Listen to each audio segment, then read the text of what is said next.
कहानी की शुरुआत में हम एक लड़की को देखते हैं जो रोड के बीचों बीच अपनी जान देने के लिए सड़क पर लेटी हुई है। कुछ ही देर में इस रोड पर एक गाड़ी आ जाती है। यह लड़की जैसे ही उस गाड़ी को अपनी ओर आता देखती है तो एक दर्दनाक मौत के डर से वो अपना इरादा बदल लेती है और वो सड़क से उठकर किनारे पर चली जाती है। तब वो गाड़ी वाला इंसान भी इस लड़की की मदद के लिए नहीं रुकता। वो इसे नजरअंदाज करके आगे निकल जाता है जैसे उसने कुछ देखा ही नहीं हो। इस लड़की का नाम लीसा है। लीसा की जिंदगी बिल्कुल भी ठीक नहीं चल रही। दरअसल आज लीसा की बेटी का जन्मदिन है, लेकिन अब उसकी बेटी इस दुनिया में नहीं रही। तब हम देखते हैं कि जो गाड़ी कुछ देर पहले लीसा को इग्नोर करके आगे निकल गई थी, उसे अपनी गलती का एहसास होता है। इसलिए वो आदमी अपनी गाड़ी रिवर्स करके लीसा के पास आता है। गाड़ी के अंदर बैठा एडम नाम का आदमी लीसा से पूछता है, क्या तुम ठीक हो? जिस पर लीसा जवाब देती है, हाँ मैं ठीक हूँ, मुझे कुछ नहीं हुआ। इस पर उस आदमी ने लीसा को बताया कि इस सुनसान इलाके से शहर काफी दूर है, इसलिए अगर तुम चाहो तो मैं तुम्हें शहर तक लिफ्ट दे सकता हूँ। लीसा मान जाती है और फौरन उसकी गाड़ी में बैठ जाती है। सफर के दौरान एडम लीसा से पूछता है कि तुम अकेली इस सुनसान जगह में क्या कर रही थी? लीसा ने एडम को बताया कि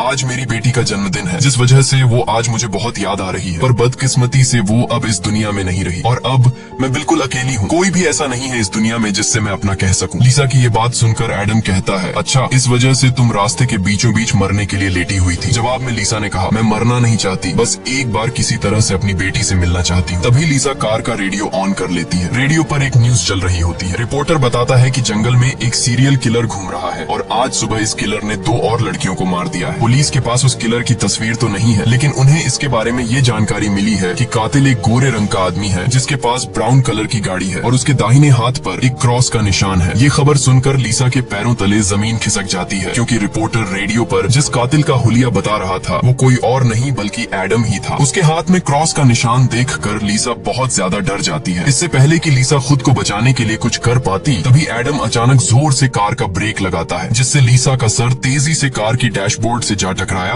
और लीसा बेहोश हो गई। कुछ देर बाद जब लीसा की आंखें खुली तब उसने खुद को एक अजीब से बंकर में कैद पाया जो चारों ओर से लोहे की मजबूत दीवारों से बना हुआ था। लीसा खुद को इस बंद जगह में कैद पाकर बहुत ज्यादा घबरा जाती है और मदद के लिए चिल्लाने लगती है, लेकिन उसकी मदद करने कोई नहीं आया। हम देखते हैं कि लीसा को एक अलग तरह का सूट पहनाया गया है और उसके हाथ में एक घड़ी भी पहनाई गई है। लीसा उस घड़ी को निकालने की बहुत कोशिश करती है, लेकिन वो घड़ी इतनी मजबूत थी कि काफी कोशिश के बाद भी वो उसके हाथ से नहीं निकलती। आखिर में जब उसे रियलाइज होता है कि इस जगह से निकलना इम्पॉसिबल है, तो वो थक हार कर एक जगह में बैठकर रोने लग जाती है। तभी अचानक उस चेम्बर का दरवाजा खुला। लीसा ने देखा कि दरवाजे के दूसरी ओर एक सुरंग है। उस सुरंग के एंड से रोशनी नजर आ रही थी। लीसा को समझ आया कि अगर इस जगह से बाहर निकलना है तो इस सुरंग से होकर निकलना पड़ेगा। लीसा खुश हो जाती है कि उसे बाहर निकलने का रास्ता मिल गया है, लेकिन जैसे ही वो सुरंग के अंदर चली गई तभी अचानक उसके पीछे उस चेम्बर का दरवाजा अपने आप बंद हो गया। ये देखकर लीसा की सांस रुक गई और अब उसे समझ आया कि वो पहले से भी ज्यादा खतरनाक जगह में फंस गई है। तभी अचानक लीसा के हाथ में बंधे ब्रेसलेट में अलार्म बजने लगा और 11 मिनट का टाइमर सेट हुआ। ये देखकर लीसा समझ गई कि मुझे 11 मिनट में यहाँ से निकलना होगा, नहीं तो मैं हमेशा के लिए यहाँ पर बंद रह जाऊंगी। इसीलिए लीसा अपने हाथों और पैरों के बल रेंगती हुई जल्दी से उस रोशनी की तरफ बढ़ने लगी, लेकिन जैसे ही वो उस रोशनी के करीब होती जा रही थी तभी अचानक उस सुरंग का आगे का दरवाजा धीरे धीरे बंद होने लगा। ये देखकर लीसा और तेजी से आगे बढ़ने लगी, लेकिन जब वो उस दरवाजे के पास पहुंची तो वो दरवाजा पूरी तरह से बंद हो चुका था। लीसा को कुछ समझ नहीं आ रहा था कि अब यहाँ से कैसे निकला जाए। वो चीख चीख कर रोने लगी। तभी उसकी नजर उस दरवाजे के बगल से जा रही एक दूसरी सुरंग पर पड़ी, लेकिन वो रास्ता बहुत ज्यादा तंग था। लीसा को अब कोई और दूसरा रास्ता नजर नहीं आ रहा था, इसलिए लीसा हिम्मत करके किसी तरह सुरंग के अंदर चली गई और काफी मुश्किलों के बाद वो उस रास्ते को पार कर लेती है और आगे बढ़ते हुए एक ऐसी जगह पर पहुंच जाती है जहां एक प्लेटफॉर्म की तरह 2 रास्ते बने हुए थे। एक रास्ता ऊपर से जा रहा था और दूसरा रास्ता नीचे से। लीसा को कुछ समझ नहीं आया और वो ऊपर के रास्ते को चुनती हुई घुटनों के बल आगे बढ़ने लगी, लेकिन थोड़ा आगे जाते ही नीचे का फ्लोर ऊपर उठने लगा। अगर वक्त रहते लीसा वहां से नहीं निकल पाई तो नीचे का रास्ता उसे ऊपर चिपका कर मार देगा। लीसा डर के मारे तेजी से आगे बढ़ने लगी। वो उस जगह के बीच बस पिसने ही वाली थी कि तभी इस सुरंग के एंड तक उसका हाथ पहुंच जाता है और जैसे ही वो रास्ता पूरी तरह से बंद होने वाला था, लीसा अपनी जान बचाकर वहां से निकलने में कामयाब हो जाती है। खुद को कुचलने से बचाकर वो एक सुकून की सांस लेती है, लेकिन उसे पता नहीं था कि अब उसके लिए मुश्किलें और भी बढ़ने वाली हैं, क्योंकि आगे का रास्ता और भी ज्यादा खतरनाक है। तभी उसके घड़ी में अलार्म बज उठा। ये अलार्म बता रहा था कि आधा समय बीत चुका है और अब उसके पास सिर्फ 5 मिनट बाकी है। इसीलिए वो अब फिर से आगे बढ़ने लगी। जहाँ उसे थोड़ी दूर दूर जाते ही रास्ते में कोई इंसान लेटा हुआ दिखाई दिया। लीसा जब उसके करीब आई तो उसने देखा कि वो कोई जिंदा इंसान नहीं बल्कि एक जली हुई डेड बॉडी है जिसकी हालत बहुत खराब है। उस लाश के हाथ पर भी वैसी ही घड़ी बंधी हुई थी जैसी लीसा के हाथों पर बंधी थी। लीसा को समझ आ गया कि ये इंसान भी मेरी तरह इस सुरंग से निकलने की कोशिश कर रहा था, लेकिन वो यहाँ से निकलने में कामयाब नहीं हो सका और मारा गया। मतलब यहाँ से निकलना इम्पॉसिबल है। इस डेड बॉडी को देखकर लीसा की यहाँ से निकलने की बची कुची उम्मीद भी टूट गई, लेकिन उसने किसी तरह हिम्मत जुटाई और इस डेड बॉडी को साइड पर करके आगे बढ़ने लगी। जब वो घड़ी की तरफ देखती है तो उसके पास सिर्फ 2 मिनट का टाइम बचा हुआ था, इसीलिए वो और तेजी से आगे बढ़ने लगी। तभी अचानक एक मजबूत लोहे की सलाखों ने आकर उसका रास्ता रोक दिया। साथ ही उस सुरंग की दीवारों में से ढेर सारे हीटिंग पाइप निकलकर बाहर आने लगे और उस जगह को गर्म करने लगे। ये देख लीसा पूरी तरह से घबरा गई। वो समझ गई कि जल्द ही उसकी भी लाश उस जले हुए इंसान की तरह इस सुरंग में पड़ी होगी। उसे आगे क्या करना है कुछ समझ नहीं आ रहा था। तभी उसके पीछे दीवार का एक छोटा सा सेक्शन खुल गया, जिसे देख लीसा पीछे की तरफ रेंगती हुई उसके अंदर घुस गई। अगले ही पल एक कांच के दरवाजे ने इस सेक्शन को पूरी तरह से बंद कर दिया। जैसे ही लीसा के हाथ में बंधी घड़ी में टाइमर 0 पर पहुंचा, तभी उन हीटिंग पाइप से आग फुवारे की तरह निकलने लगी और देखते ही देखते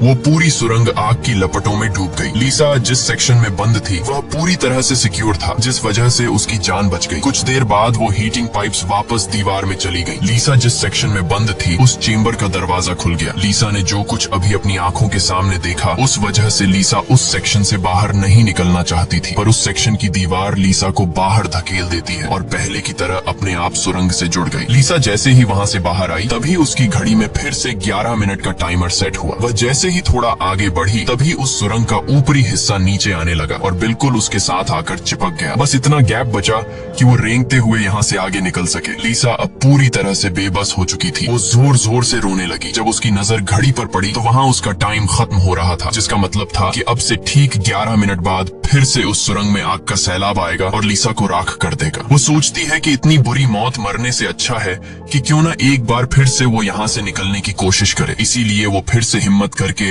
अपनी जान बचाने के लिए पीठ के बल अपने हाथों के सहारे रेंगते हुए आगे बढ़ने लगी। थोड़ी दूर ऐसे ही रेंगते हुए जाने के बाद वो सुरंग खत्म हो गई और आगे पानी का एक टैंक आ गया। लीसा बहुत ज्यादा थक गई थी और प्यास ने उसका बुरा हाल कर दिया था। वो इसी तरह लेटे हुए हाथों की मदद से पानी पीकर अपनी प्यास बुझा लेती है। जब उसने अपनी घड़ी की तरफ देखा तो अब सिर्फ 8 मिनट रह गए थे। अब पानी के अलावा उसे कोई और दूसरा रास्ता नहीं दिखा, इसलिए वो एक लंबा सांस लेते हुए पानी में ही उतर गई। पानी में उतरने के बाद टैंक काफी बड़ा था। उसे अब समझ नहीं आ रहा था कि किस तरफ जाना है। वो यहाँ वहाँ पानी में निकलने का रास्ता ढूंढने लगी, मगर उसे कोई भी निकलने का रास्ता नहीं मिला। दूसरी तरफ जहाँ से वो इस टैंक में उतरी थी वह रास्ता भी बंद हो चुका था। अब उसकी सांस भी खत्म होने लगी थी। तभी टैंक में से ऊपर की तरफ एक दरवाजा खुल गया। लीसा जल्दी से उस दरवाजे से होते हुए ऊपर निकल आई। बाहर निकलते ही उसने जोर जोर से सांसें ली और आगे का रास्ता तय करने लगी, लेकिन लीसा बहुत ज्यादा थक चुकी थी। आगे बढ़ना उसके लिए बहुत मुश्किल हो रहा था और कुछ ही देर में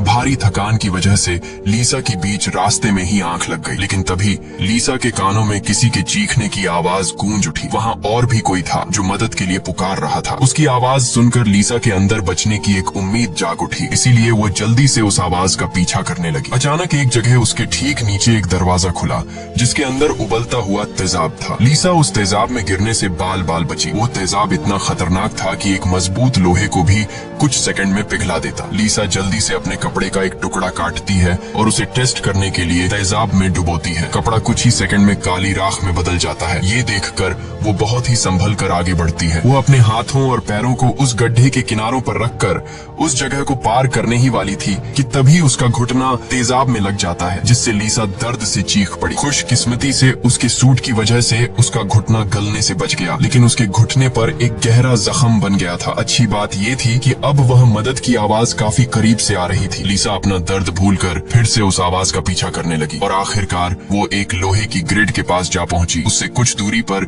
एक और ग्रिड थी जिसके पीछे एक आदमी था। उस आदमी ने भी लीसा की तरह हाथ में घड़ी और सूट पहना था। लीसा उससे कहती है कि देखो मेरी बात सुनो, हम दोनों यहाँ पर फंसे हुए हैं। अगर हम एक दूसरे की मदद करें तो यहाँ से निकल सकते हैं। लेकिन वो आदमी काफी लंबे समय से उस सुरंग में फंसने की वजह से उसकी दिमागी हालत खराब हो चुकी थी। वो कभी लीसा को गालियां देने लगता तो कभी सॉरी करने लग जाता। वो कहता है कि ये लोग जल्द ही वापस आएंगे और हम दोनों को मार देंगे। ये कहकर वो पागल जोर जोर से हंसने लगा। तभी लीसा देखती है कि उसके हाथ में बंधी घड़ी में 60 सेकंड की काउंटिंग शुरू हो गई है। वो हीटिंग पाइप्स दोबारा दीवारों से बाहर निकल आए और इस बार बचने के लिए जो सेक्शन था वो लीसा और उस आदमी के बीचों बीच खुलता है, जिसमें सिर्फ एक ही इंसान के छिपने के लिए जगह थी। अब या तो वो पागल आदमी बचेगा या फिर लीसा। अगले ही पल लीसा और उस पागल आदमी के आगे जो लोहे की ग्रिड थी वह हट गई। ये दोनों तेजी से उस चेम्बर की तरफ भागने लगे और दोनों एक साथ चेम्बर तक पहुंचे, जिसके बाद ये दोनों एक दूसरे को मारने लगे। उस बीच कभी लीसा उस पागल आदमी को चेम्बर से बाहर निकाल देती तो कभी वो पागल आदमी लीसा को बाहर धकेल देता। लेकिन आखिर में जैसे ही वक्त खत्म होने वाला होता है, लीसा उस आदमी को लात मारकर चेम्बर से बाहर कर देती है। वो आदमी लीसा को पैर से पकड़कर बाहर निकालने की कोशिश करता है। तभी 60 सेकंड खत्म हो गए और उस चेम्बर के शीशे के दरवाजे ने उस आदमी का हाथ काट दिया। दर्द से वो आदमी चिल्ला उठा। तभी लीसा की नजर उस आदमी के हाथ पर पड़ी जिस पर क्रॉस का टैटू बना हुआ था। उस टैटू को देखकर लीसा समझ जाती है कि ये आदमी कोई और नहीं बल्कि उसे कार में बेहोश करने वाला सीरियल किलर एडम है। अब लीसा की सारी कंफ्यूजन दूर हो गई। पहले लीसा को लग रहा था कि एडम ने इसे यहाँ कैद करके रखा है, लेकिन उसकी ये सोच गलत थी क्योंकि एडम बेचारा तो अब खुद मौत के मुंह में था। इतने में ही लीसा की घड़ी पर 11 मिनट का वक्त पूरा हो गया और उन हीटिंग पाइप्स से निकलती तेज आग ने कुछ ही सेकंड्स में एडम को राख में बदल दिया। अपनी आंखों से एडम की इतनी भयानक मौत देखकर लीसा डर के मारे कांपने लगी। कुछ देर बाद सेक्शन के अंदर एक छोटे सुरंग में से एक रोबोट आता है। वह एक बहुत ही भयानक सा स्कल था। ये रोबोट लीसा को कोई नुकसान नहीं पहुंचाता बल्कि उसके तेजाब से जले हुए घुटने को ठीक कर देता है। लीसा ने उससे पूछा कि वो कौन है और उसे यहाँ क्यों लेकर आया है। जवाब में उस रोबोट के मुंह से एक टूल निकलता है और वो टूल लीसा के सूट के साथ कनेक्ट हो जाता है। उस टूल की मदद से लीसा को फ्लैशबैक की सारी बातें याद आने लगती हैं, जब वो कार में एडम के साथ थी और उसे एडम की सच्चाई का पता चलने पर एडम की उसके साथ झड़प हो गई थी। उस दौरान एडम ने लीसा पर चाकू से सीने पर वार किया और कार से बाहर फेंक दिया था। उसी पल लीसा को आसमान से उसकी ओर आती एक सफेद रोशनी दिखाई दी थी, जिसके बाद लीसा वापस प्रेजेंट में आती है। लीसा को अब एक बात समझ आ जाती है कि उन एलियंस ने ही दरिंदे एडम से उसकी जान बचाई थी और उसे यहाँ लाए थे, लेकिन वो उसे यहाँ क्यों लाए थे ये बताए बिना ही वो रोबोट वहाँ से निकल गया। लीसा ये भी समझ जाती है कि ये लोग जो भी हैं वे उसे मारना नहीं चाहते, बस उसे इस गेम को पार करना होगा, तभी वो यहाँ से निकल पाएगी। लीसा अब आगे का रास्ता तय करने उस चेम्बर से बाहर आ गई। एडम का कटा हुआ हाथ भी वहाँ पर पड़ा हुआ था। उसी समय लीसा को उस कटे हाथ पर टाइमर के नीचे कुछ सिंबल्स दिखाई दिए। लीसा उन सिंबल्स का मतलब समझने की कोशिश कर ही रही थी कि तभी एक घूमता हुआ पंखा उसकी ओर आने लगा। उसे देख लीसा अपनी जान बचाने के लिए पीछे हटने लगी और उससे बाल बाल बचती हुई एक छेद से ऊपर की सुरंग में चली गई। तभी अचानक उसे सुरंग के ऊपर से किसी के चलने की आवाज सुनाई दी। वो आवाज एक जगह पर जाकर रुक गई। उस जगह पर सुरंग का ढक्कन खुला और उसमें से एक भयानक सा क्रीचर उतरा, जो देखने में तो इंसान था लेकिन जानवरों की तरह घुरा रहा था। उसका शरीर पूरी तरह से जल चुका था और उसकी आंखें सफेद पत्थर की तरह चमकदार थीं। तभी लीसा की नजर उसके कटे हुए हाथ की तरफ गई। उसका कटा हुआ हाथ देखकर लीसा समझ गई कि वो कोई और नहीं बल्कि एडम है, जो जलने के बाद एक राक्षस में बदल चुका है। अब वो लीसा को मारना चाहता था। एडम की आंखें जल गई थीं। इस वजह से वह लीसा को देख तो नहीं सकता था, पर वो सुन सकता था। लीसा चुपचाप धीरे धीरे आगे बढ़ने लगती है, लेकिन तभी उसकी घड़ी के फर्श पर टकराने से एक हल्की सी आवाज गूंज उठी, जिससे एडम को उसकी भनक लग गई और तेजी से लीसा को मारने के लिए उसके पीछे आने लगा। लीसा उसके हाथ लगने ही वाली थी कि तभी लीसा एक पतली सुरंग से उस पार चली गई। एडम को कुछ नजर न आने की वजह से वह उस जगह को पार नहीं कर पाया। लीसा उस सुरंग से आगे बढ़ती हुई एक ऐसी जगह पर पहुंची जहां उसके पास आगे जाने के लिए दो रास्ते थे। लीसा को कुछ समझ नहीं आ रहा था कि किस रास्ते को चुनना चाहिए। वह बहुत सोचने के बाद जब उसे कुछ समझ नहीं आता तो वह एक अंदाजे से लेफ्ट वाले सुरंग में घुस जाती है। सुरंग के बाहर एक कमरा था जिसकी चारों ओर कांच की दीवारें थीं। उन दीवारों पर लीसा को उसके पैदा होने से लेकर अपनी बेटी को जन्म देने तक की सारी यादें दिखाई दे रही थीं। वहां लीसा ने यह भी देखा कि किस तरह उसकी लापरवाही की वजह से उसकी बेटी की जान चली गई। लीसा अपनी बेटी को याद करके बहुत रोने लगती है। तभी उसने देखा कि ऊपर छत से एडम फिर से उसके पीछे आ रहा है, लेकिन लीसा उससे अपनी जान छुड़ाकर एक दूसरे सुरंग में पहुंच जाती है, जहां उसने कुछ ऐसा देखा जिससे उसकी खुशी का ठिकाना नहीं रहा। उसने देखा कि उस सुरंग के खत्म होने पर बाहर नीला आसमान चमक रहा है। अपनी आजादी को इतने करीब से देखकर लीसा में दोबारा हिम्मत आ गई, लेकिन उस सुरंग को पार करने के लिए उसे एक कंटीले रास्ते से होकर गुजरना पड़ेगा। अब सिर्फ 60 सेकंड का टाइम बचा हुआ था। अगले ही पल हीटिंग पाइप्स भी दीवार से बाहर निकल आए, जो 60 सेकंड्स खत्म होते ही उस जगह को आग से भरने वाले थे।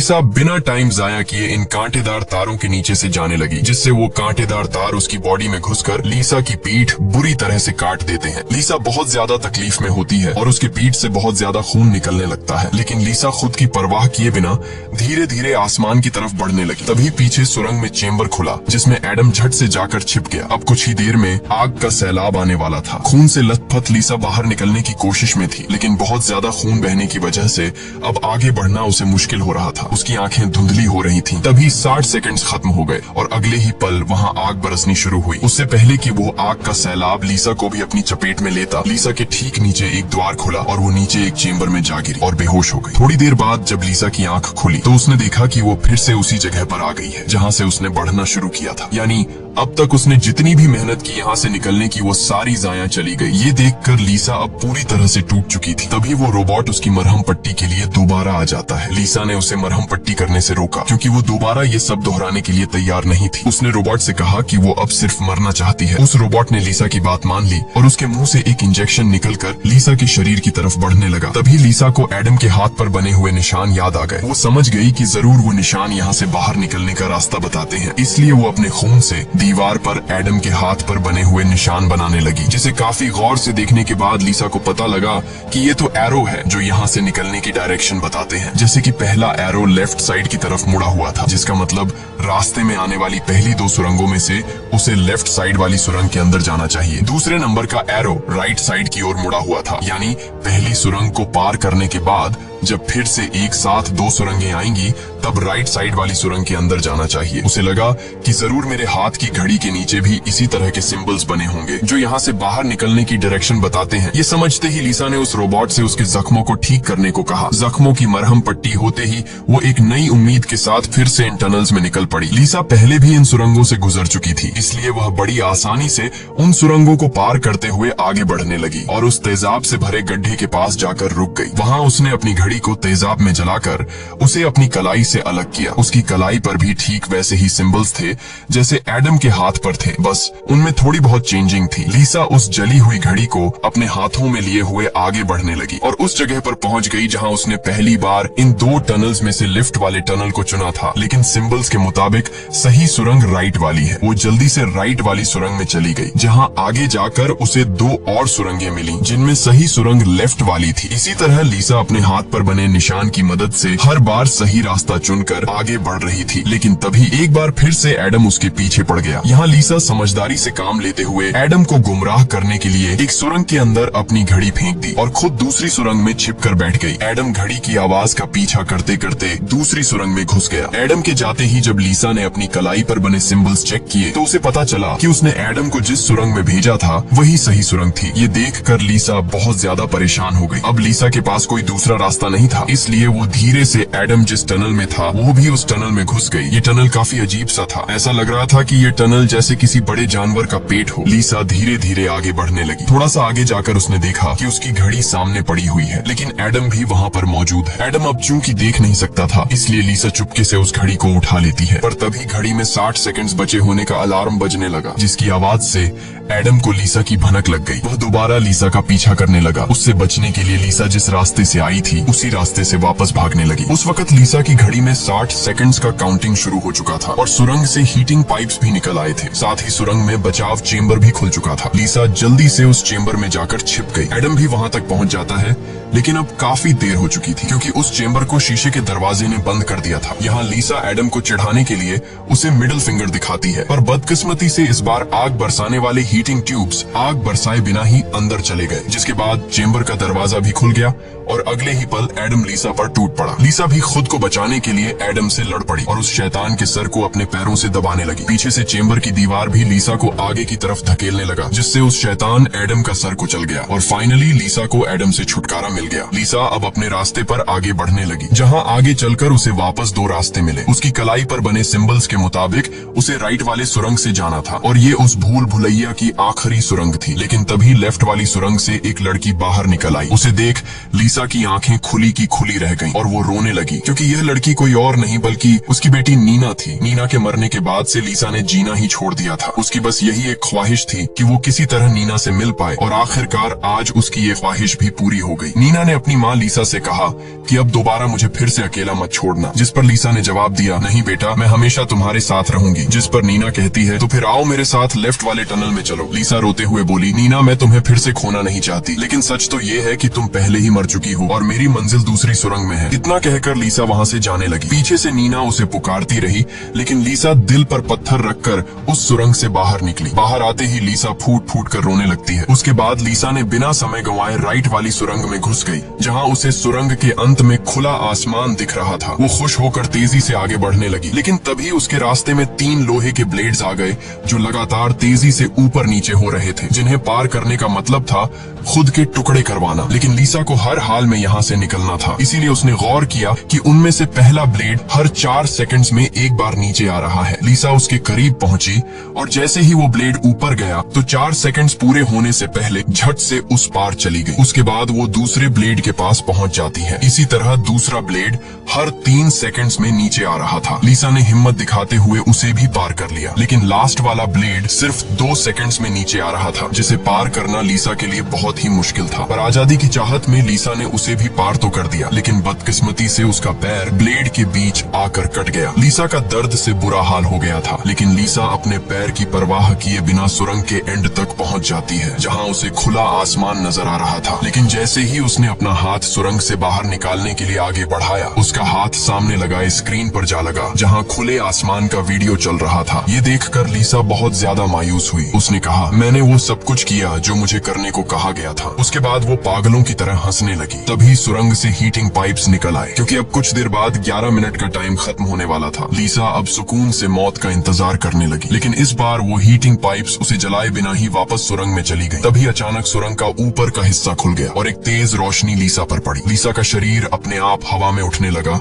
और उस रोशनी में समा गया। थोड़ी देर बाद जब लीसा की आंख खुली तो उसने खुद को एक झरने के किनारे पाया, जिसे देख लीसा के चेहरे पर मुस्कान वापस लौट आई। वहाँ पर नीना भी मौजूद थी। लीसा ने नीना से पूछा, क्या मैं मर चुकी हूँ? इस पर नीना ने कहा, तुम्हारा शरीर एक बार नहीं बल्कि अब तक कई बार मर चुका है। लीसा ने फिर से पूछा कि अब यहाँ मुझे क्या करना है? जिस पर नीना ने जवाब दिया, यहाँ तुम्हें बस जीना है और कुछ नहीं करना। यहाँ हमें पता चलता है कि जिस जगह पर लीसा अब मौजूद थी, वो जगह दुनिया नहीं बल्कि कुछ और ही थी और किसी स्वर्ग की तरह खूबसूरत थी। इस फिल्म की शॉर्टकट एक्सप्लेनेशन ये है कि लीसा जब एडम के साथ कार में सफर कर रही थी, तब एडम ने लीसा पर चाकू से वार करके उसे मार दिया, जिसके बाद वह सीधा नरक पहुंची। वहाँ उसके पाप धुल गए और एंड में वह स्वर्ग जा पहुंची। इसी के साथ ये कहानी खत्म हो जाती है। अगर वीडियो आपको अच्छी लगी हो तो हमारे चैनल को सब्सक्राइब और वीडियो को लाइक कीजिए।